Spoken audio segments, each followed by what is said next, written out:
Society in the Middle Ages was like a pyramid. It was known as the feudal system and was introduced in England by William the Conqueror in 1066, as it had been successfully used in France for many years.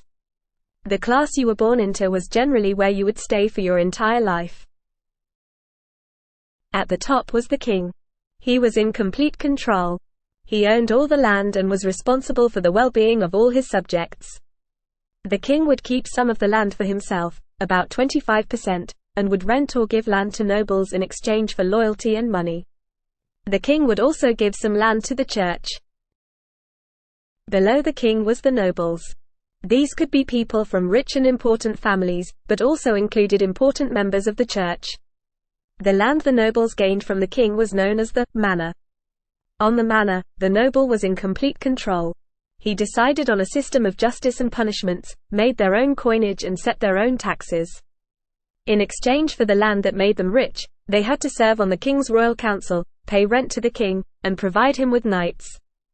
As with the king, the nobles gave land to their knights in exchange for loyalty. The nobles provided peasants with housing, farmland and protection.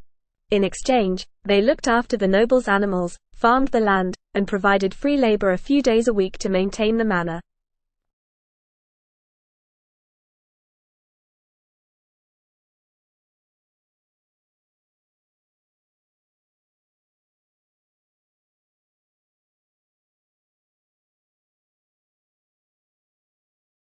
Knights were an important part of society as it was their job to protect everyone.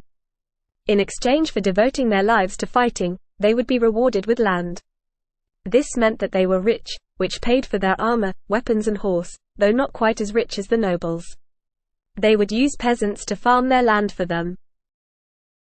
Finally, at the bottom of the pyramid, were the peasants. They had a hard life, and had to work the land to provide food for everyone above them in the pyramid.